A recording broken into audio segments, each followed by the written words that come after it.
सालों पहले एक गांव में कोकिला और महेश भाई नाम के पति पत्नी रहते थे। उनका जीवन सुख के साथ बीत रहा था।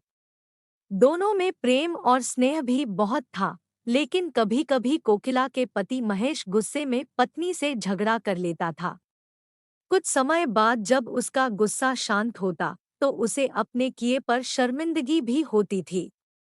कोकिला को पता था कि उसके पति को अपने व्यवसाय में फायदा नहीं हो रहा है, जिसकी वजह से उनका स्वभाव चिड़चिड़ा हो गया है। इसी वजह से कोकिला पलटकर कोई जवाब नहीं देती थी। काम सही से न चलने के कारण महेश का ज्यादातर समय घर में ही बीत रहा था। उसकी पत्नी बड़ी ही धार्मिक स्वभाव की थी। घर में खुशियां लाने के लिए वो धर्म कर्म करती रहती थी। एक दिन दोपहर के समय उनके घर में एक बूढ़े महात्मा आए। उनके चेहरे के तेज को देखकर दोनों का सिर श्रद्धा से झुक गया।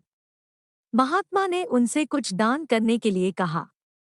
कोकिला ने महात्मा को भिक्षा में दाल और चावल दिए और प्रणाम करके उनके सामने बैठ गई।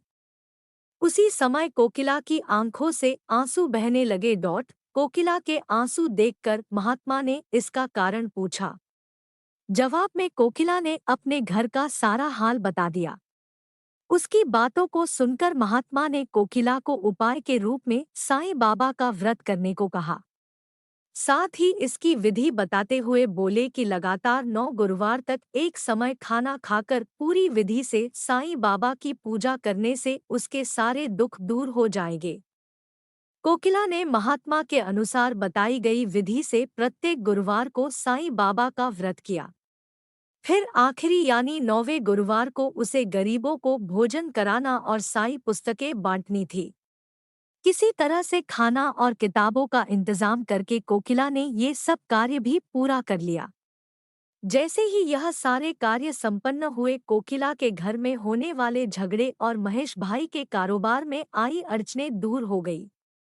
अब दोनों पति पत्नी सुख से अपनी जिंदगी जी रहे थे।